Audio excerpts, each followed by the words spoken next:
Bienvenidas y bienvenidos a Gente de Opiniones. Es un placer que nos acompañe en este día bisiesto. Es un vendaje del mes de febrero que se da cada 4 años.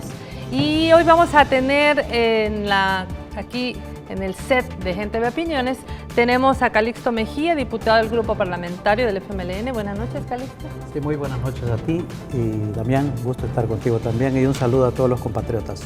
Bueno, también Damián Alegría, que me aclara que su nombre con el que nació, que es precisamente Mauricio Rivera, pues ya no es tal. Ahora es Damián Alegría, debidamente legalizado. Buenas noches, Damián. Buenas noches. Los dos son legales, pero uso más el Damián Alegría por razones obvias. Buenas noches, Calixto. Buenas noches. Gracias por la invitación. Así es. Bueno, vamos a conversar de varios tópicos. El primero será esta campaña de desestabilización que se ha montado desde el pasado 3 de febrero en El Salvador. Queremos ponerle una nota de contexto a cargo de nuestra periodista Fabiola Dueñas para que sepa de qué vamos a hablar. Es una campaña perversa, falsa y generadora de zozobra e inseguridad en la población de nuestro querido país. De esta manera califican los parlamentarios la campaña difundida en los principales rotativos y medios televisivos del país. Los diputados del FMLN piden investigar de dónde provienen los fondos para financiar dicha campaña, pues temen que se estén utilizando los fondos de los ahorros de las AFP. El delito que presumimos, y por eso venimos aquí a avisar a la Fiscalía que investigue, es que las AFP tienen prohibido utilizar los ahorros de los cotizantes para sus actividades publicistas. Entonces queremos saber si esos son de sus dineros o corresponden a los ahorros de los cotizantes. Así como nos exigen al sector público transparencia, es importante que la sociedad salvadoreña conozca de dónde están saliendo los millones y millones que se están invirtiendo en esta campaña, que además es anónima. De acuerdo con los legisladores, la campaña tiene como objetivo desvirtuar la propuesta para reformar la ley del sistema de ahorro de pensiones presentada por el Ministerio de Hacienda y sostienen que es impulsada por la empresa privada. ANEP afirmó en las redes sociales que ellos estaban financiando esa actividad. ANEP es una asociación sin fines de lucro. Alguien le da esos dineros, pero ellos pueden tener todo el derecho a invertir lo que quieran, pero que pongan la cara, que no confundan diciendo de que están defendiendo los intereses de los trabajadores cuando realmente están defendiendo los intereses de sus asociados en las AFP. Esta campaña anónima ha circulado en los medios desde inicios del mes de febrero de este año. Bueno, lo que llama realmente la atención que ha sido una campaña donde ha habido pago de doble portada en los principales rotativos del país, los de mayor circulación, pero que además no existe una firma responsable. Quizá vamos a empezar por ese lado. ¿En qué consiste esto que ustedes solicitan a la Fiscalía General de la República sobre esta campaña que podemos decir es anónima, llamada El Robo del Siglo? ¿Cómo no? Sí, efectivamente, para todos los salvadoreños y salvadoreñas es conocido, porque han visto, han leído o han escuchado desde el pasado 3 de febrero, es decir, ya casi un mes, que en el país, en los principales medios de comunicación, ha estado en desarrollo, en ejecución, mejor dicho, una campaña falsa, una campaña perversa, una campaña que genera zozobra, que genera incertidumbre y obviamente que genera inseguridad social en la totalidad de los salvadoreños y salvadoreñas, y que tiene como propósito esa campaña tratar de opacar la propuesta seria, responsable, profunda y visionaria sobre el tema de pensiones que está impulsando el presidente de la República y que ya llegó a la Asamblea Legislativa.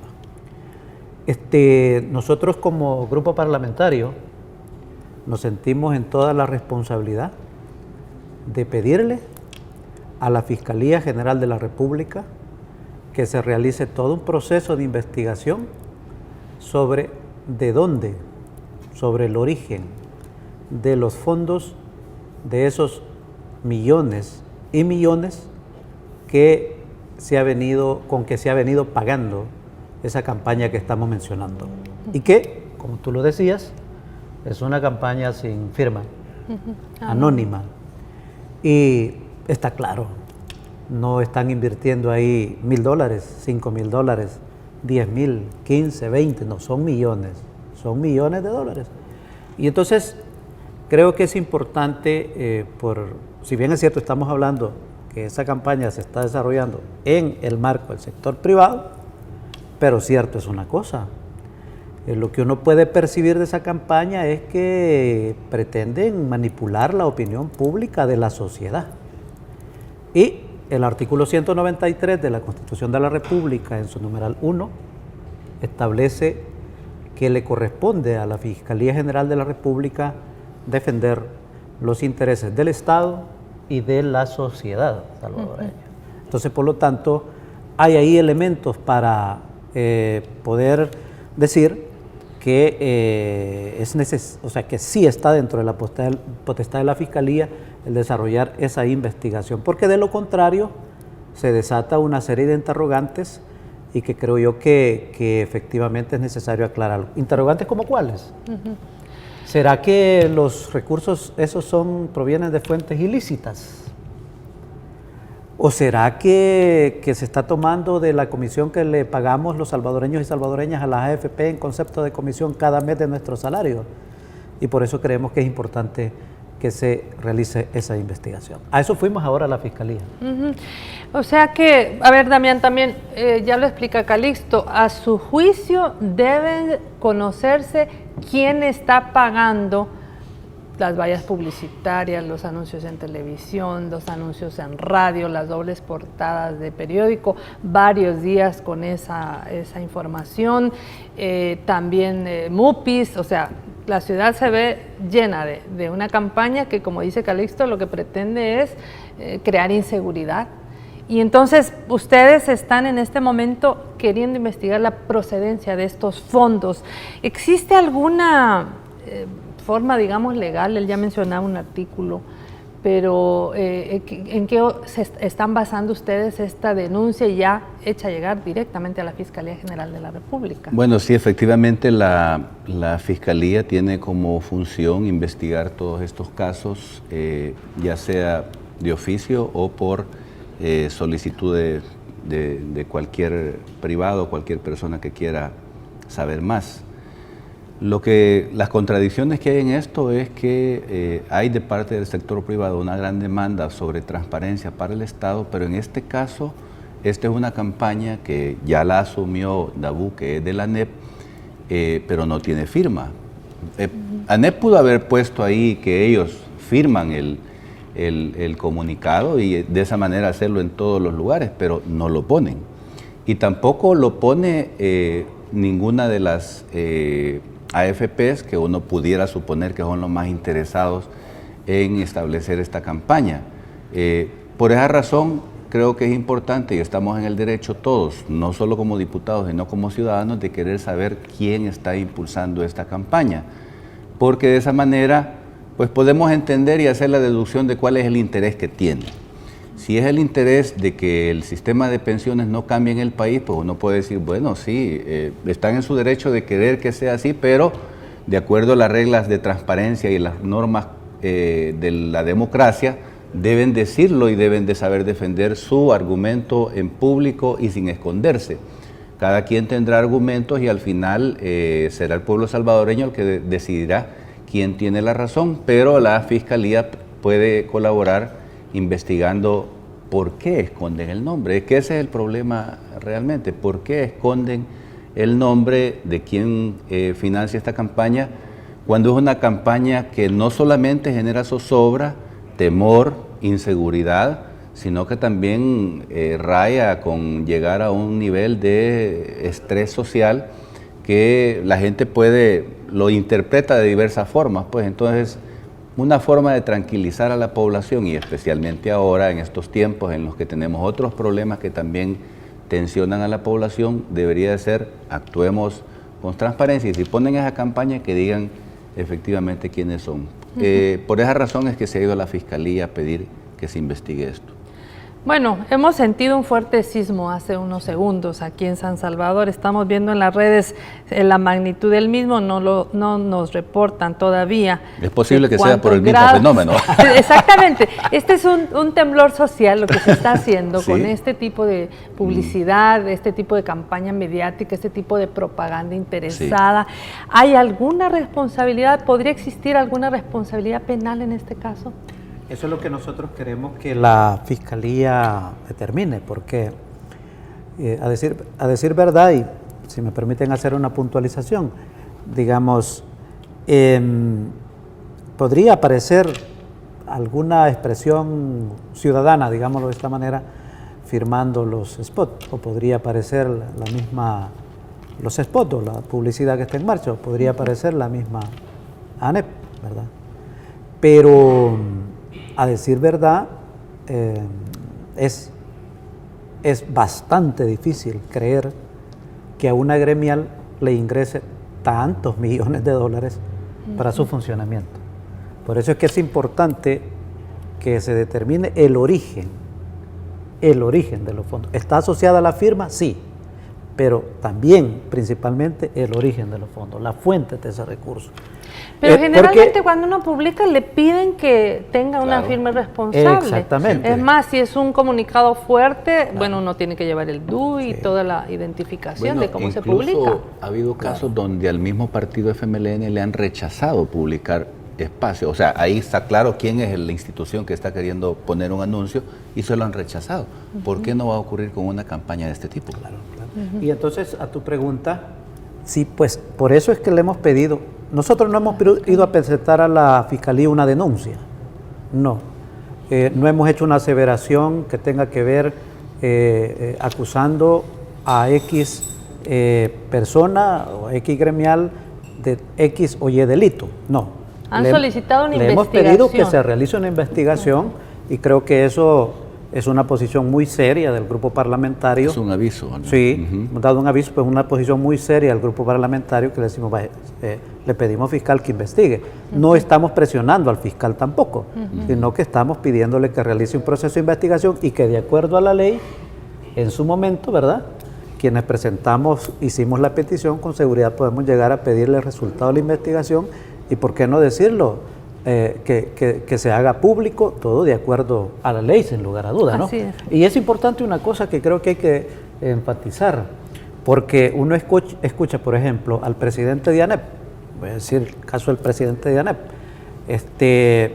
exigir y reiterarle al gobierno que debe de ser transparente, dice él. Sin lugar a duda, del 2009 para acá, el país ha avanzado en transparencia y tanto el gobierno anterior como el actual del presidente de El Salvador hemos sido rendidores de cuentas y de cómo se están manejando de manera transparente los fondos públicos, pero ellos, tras que dicen esos señalamientos, entonces deben de pregonar por el ejemplo, con el ejemplo, porque no le estamos pidiendo que nos digan los estados de cuentas de sus empresas, no, estamos hablando de una campaña que están desarrollando hacia la sociedad y por lo tanto debería de ser para ser coherentes que también expliquen ellos deberían de ser de su iniciativa, ¿no? Por ejemplo, en este caso el presidente de la ANEP debe decir, no, el origen de los fondos es de tal parte, ¿no? Por transparencia, ya de que tanto le exigen a los funcionarios públicos ese deber, pues que es una obligación, obviamente, ¿no? Bueno, sobre esta campaña también se ha pronunciado el Procurador para la Defensa de los Derechos Humanos y el mismo jerarca católico de la Iglesia Católica, José Luis Escobar Alas. Vamos a tener la postura de ambos funcionarios, pero antes, bueno, en este momento tenemos. Se ha hablado mucho. Se hacen ciertamente campañas entiendo de una forma y de otra. Los que están en un bando y en otro bando, ¿cómo decir?, hacen campañas posiblemente con este tema. Y qué pena, porque nosotros, como lo decíamos la vez pasada, estamos en favor del cotizante, del derecho habiente. Yo, si usted me permite, con todo respeto, haría un llamado a las partes que están en contienda sobre este punto a bajar el tono y a sentarse a dialogar para bien de los trabajadores.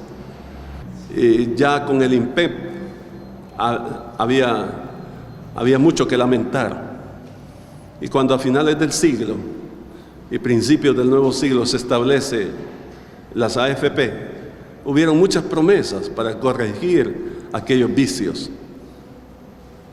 pero no fue tal.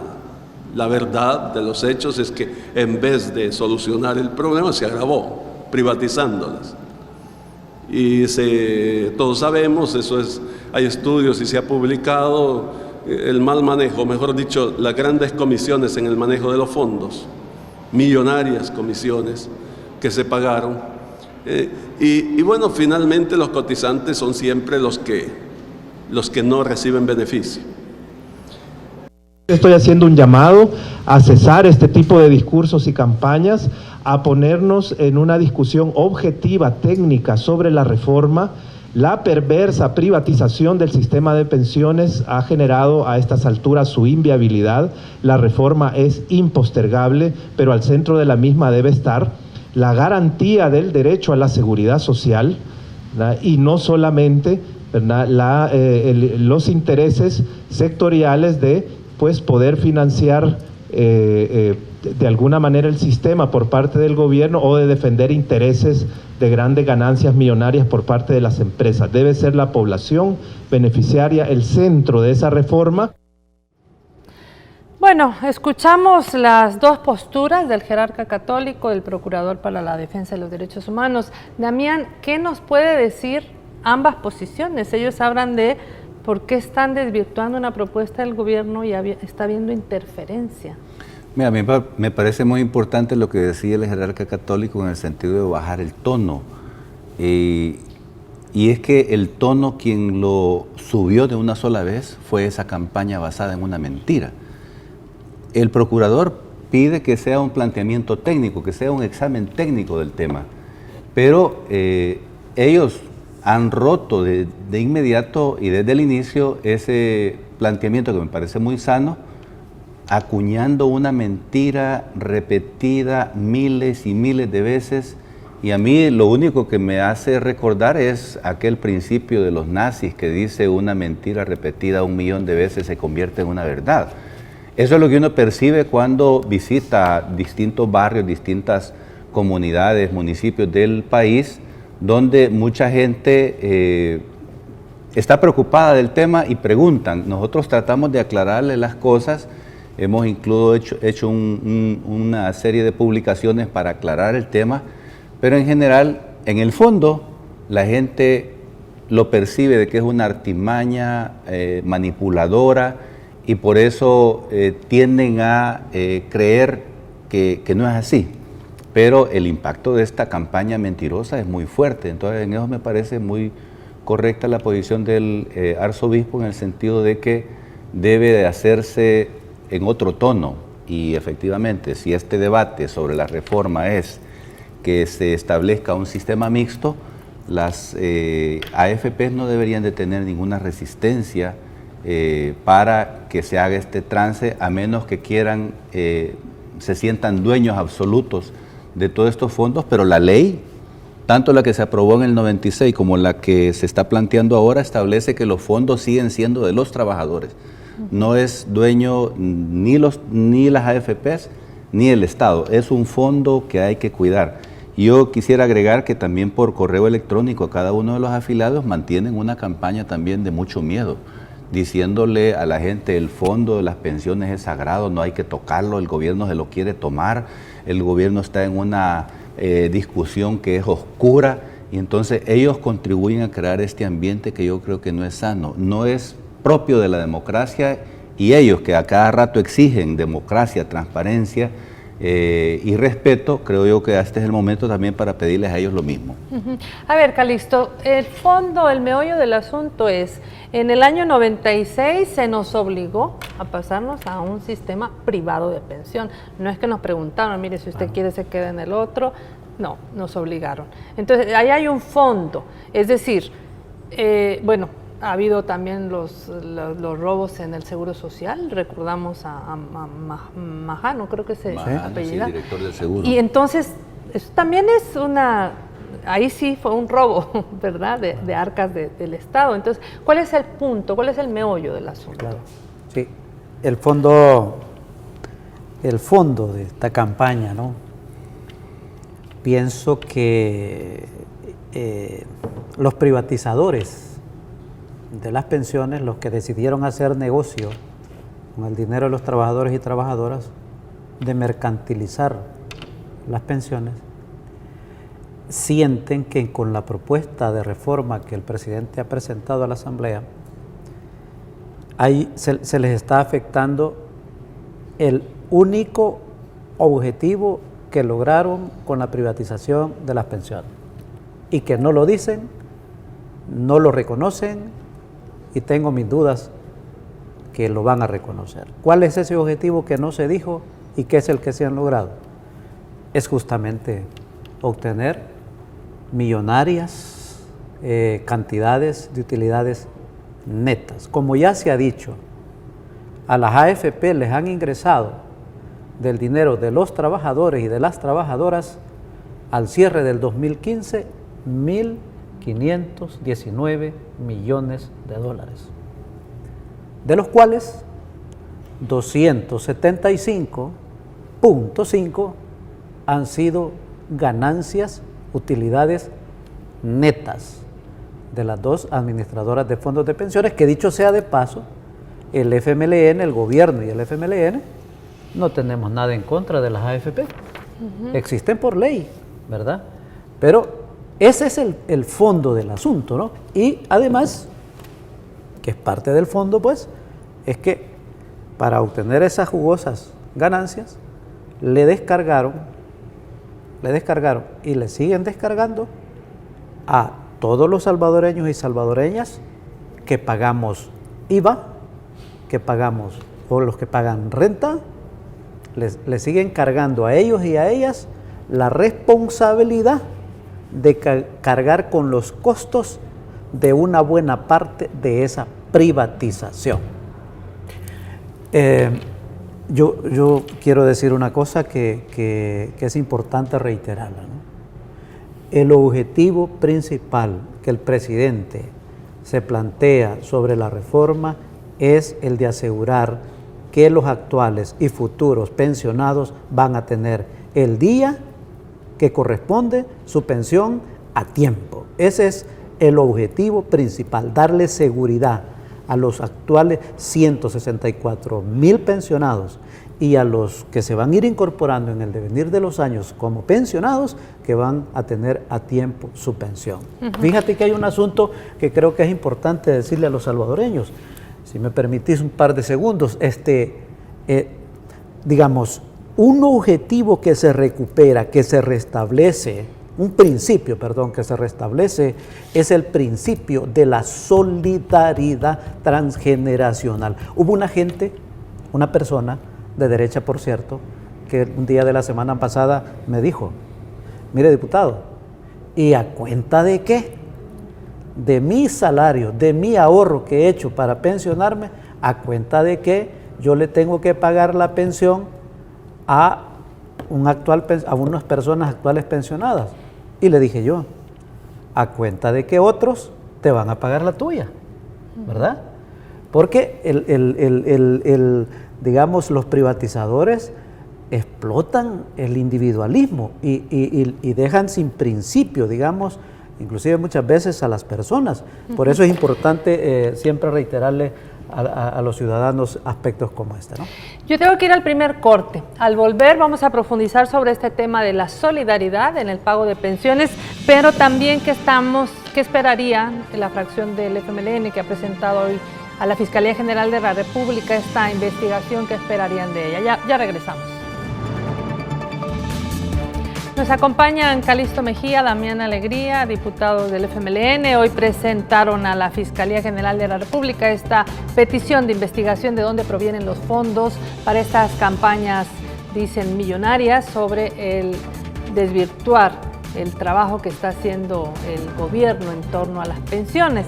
Damián, tú querías agregar algo al tema de la solidaridad en el pago de pensiones, pero también qué esperarían de que la Fiscalía les responda. Bueno, lo que quería decir es que hasta hace 30 o 35 años,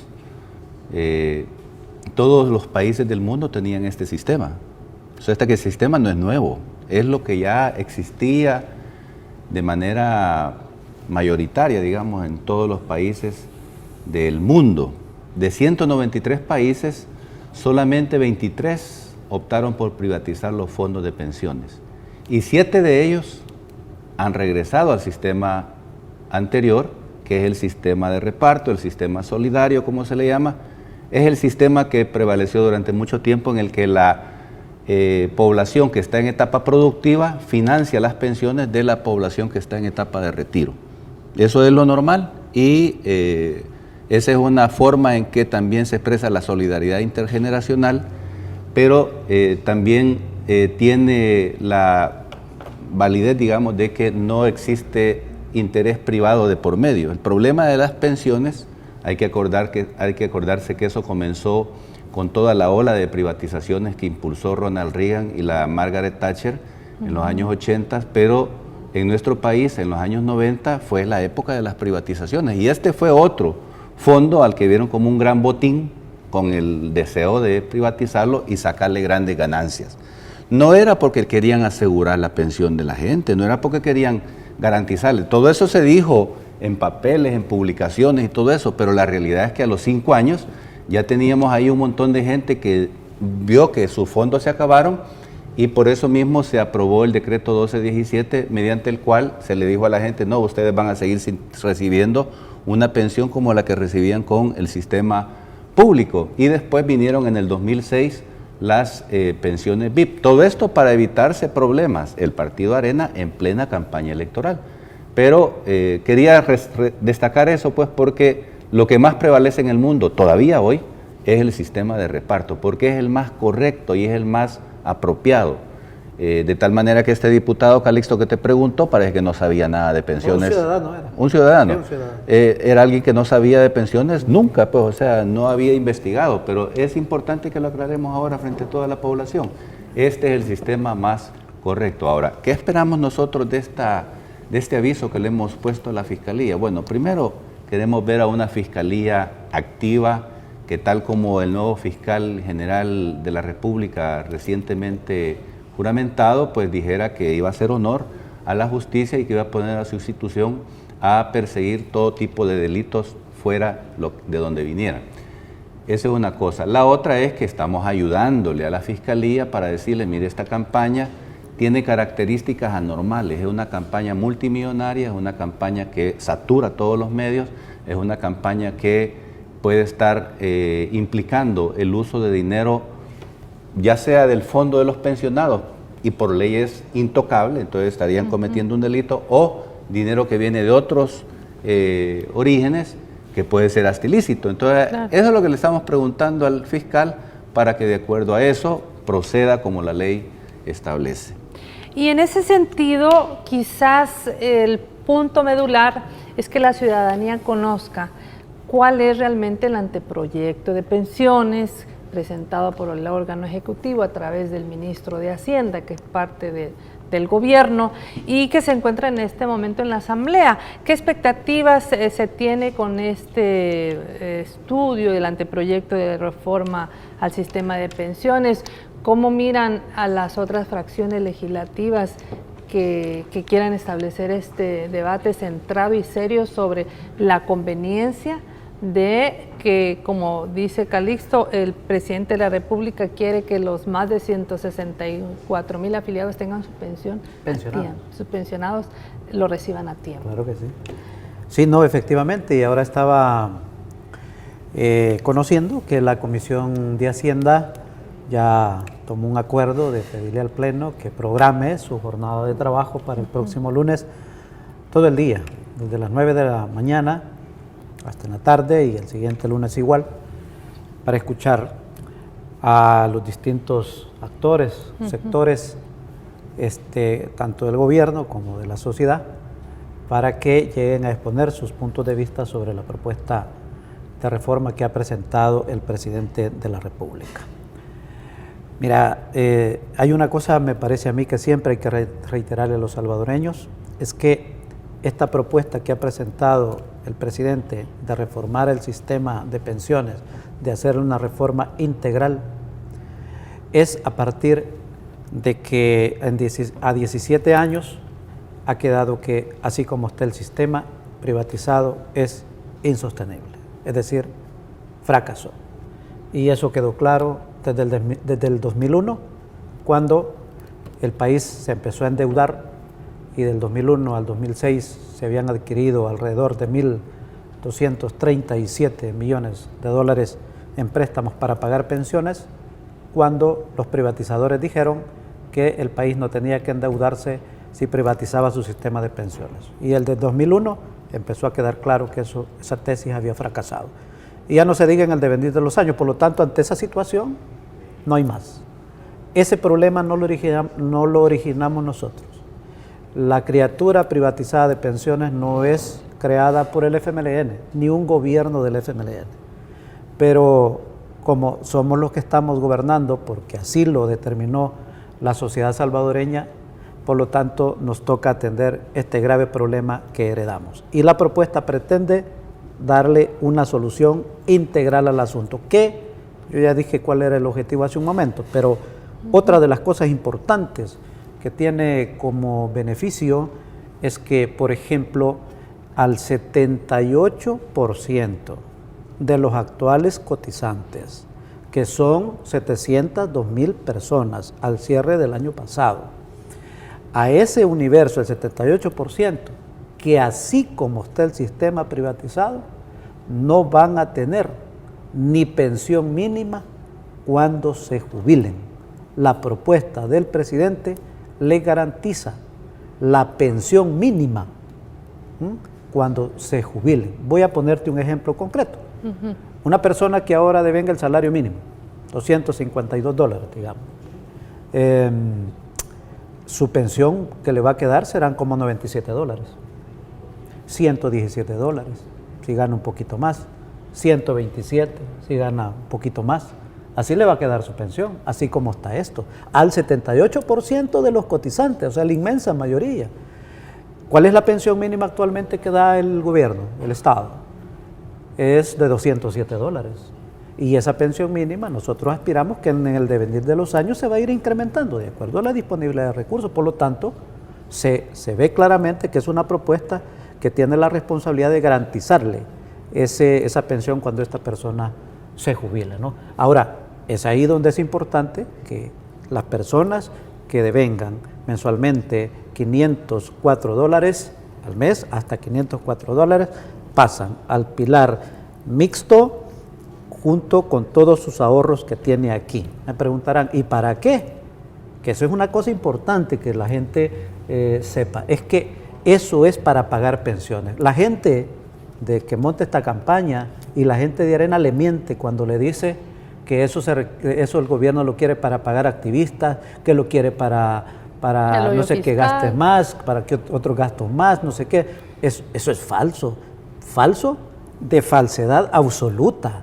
Eso la ley lleva los candados suficientes para garantizar que eso es para pagar pensiones ante un fracaso del sistema que ha tenido. Y otra cosa importante que es bueno decirle a las personas que se le va a disminuir, en la propuesta va a disminuirle la comisión que le pagamos a las AFP, disminuirle, aunque se oye poco, pero es una disminución ¿verdad? Y esa disminución va a abonarse a la cuenta del trabajador y de la trabajadora. Tampoco le vamos a subir la edad para pensionarse, que es 55 ahora para mujeres, 60 a los hombres. Tampoco le vamos a subir a los años cotizados, que hoy por hoy son 25 años como mínimo. Hay que recordarle también, estimado ciudadano, que es ARENA, que es ANEP, que es FUSADES, que en determinados años anteriores han propuesto que se eleve la edad y los años cotizando. El presidente no está proponiendo ese tipo de reformas actualmente. Hoy escuchábamos también en uno de los medios televisivos, en otro, que por cierto da más espacio a estas otras posiciones que están en contra de lo que el gobierno plantea, el presidente de Asafondos, que es la asociación esta precisamente de administrador de pensiones, el señor René Novillo, decía que lo que se pretende, lo que está planteando el gobierno, dice, es pan para hoy y hambre para mañana. ¿Cuál debería entonces ser la actitud de las AFP, de las mismas asociaciones empresariales como la ANEP, respecto al estudio de este anteproyecto que se encuentra en el seno de la Asamblea Legislativa? Yo creo que la actitud debiera ser estudiar de manera sana, imparcial y de la manera más atenta cuál es el interés que tiene el gobierno en sanear este problema de las pensiones.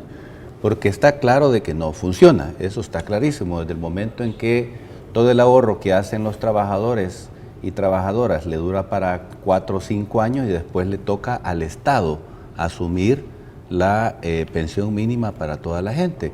Mira, haciendo el cálculo de los $207, en un año son $2.400 y en 10 años son $24.000 y en 15 años son $37.000.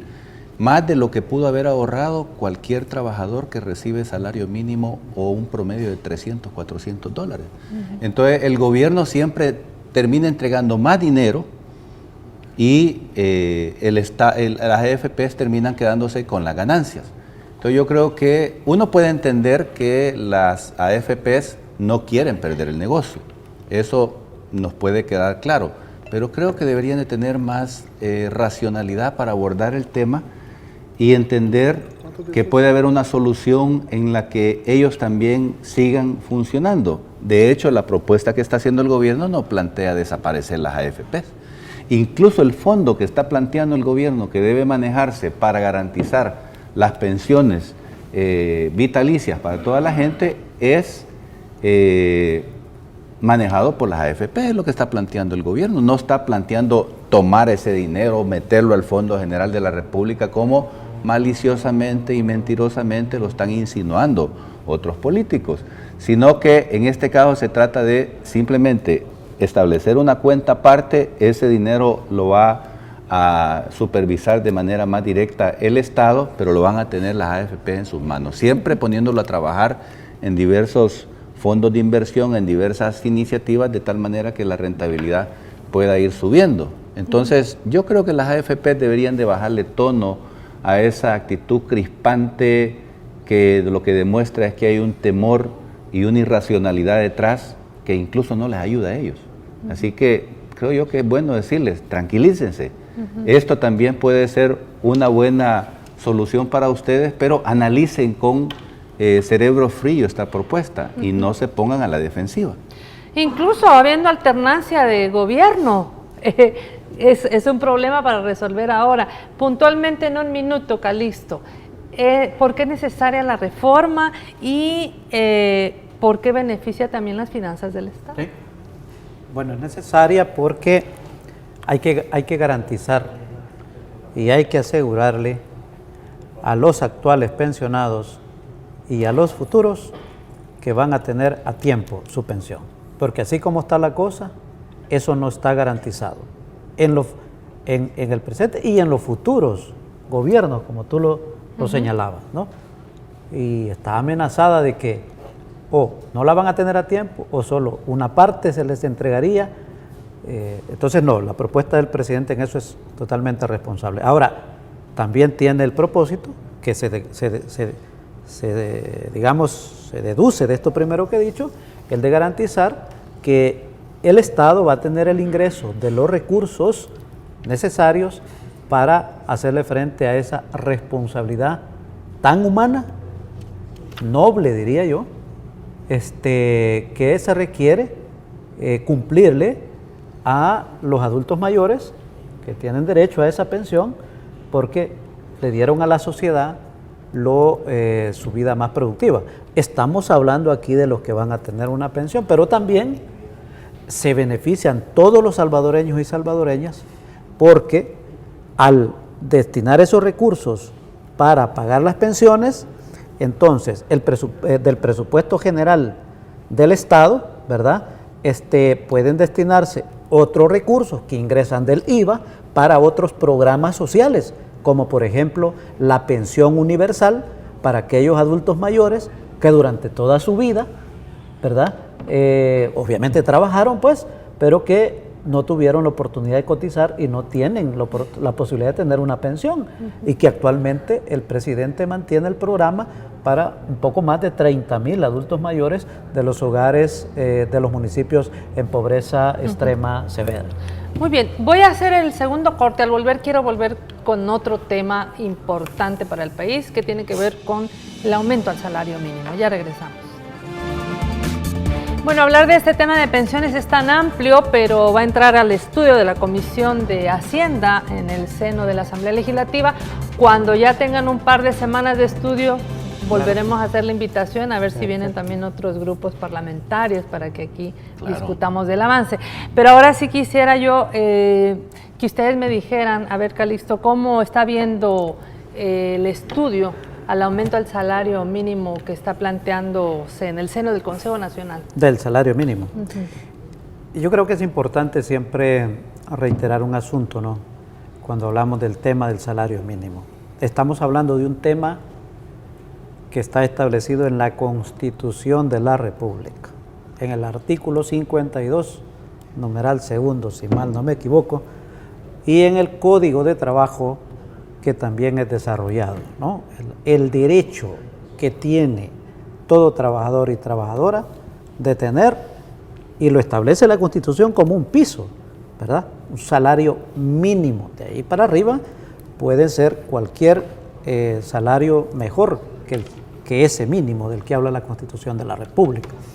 Entonces, por lo tanto, existe una institución, como tú bien lo señalas, por ley, establecido en el Código de Trabajo, que es el Consejo Nacional del Salario Mínimo, donde está el sector empresarial, el sector de los trabajadores, que yo he escuchado mucha observación ahí, que no muchos trabajadores tampoco se sienten representados en ello, pero ese es otro tema, y el sector gobierno. El presidente ha hecho ahí la propuesta, porque así lo manda la ley, de que el salario mínimo urbano se eleve a $300 mensuales y el salario mínimo rural pase a $250, ¿verdad? Es una propuesta muy seria, muy responsable, no está siendo una propuesta que esté alejada de la realidad que tiene el país, porque en esto hay que tomar en cuenta todas las variables, todos los sectores, la pequeña empresa, la mediana empresa y también la gran empresa. Entonces, por lo tanto, tiene que ser una propuesta equilibrada y a juicio del presidente, apegado a la Constitución, esa es la propuesta que dan las condiciones del país ahora para que se otorgue. Hay que decir una cosa, mira, las empresas, y que bueno, han sido beneficiadas, por ejemplo, con la disminución de los precios de los combustibles, del petróleo, ¿verdad? Por ejemplo, ¿no? Y ya no se diga la disminución de los precios de la energía eléctrica, ¿no? Y qué bueno que sea así, pues ayuda a la productividad.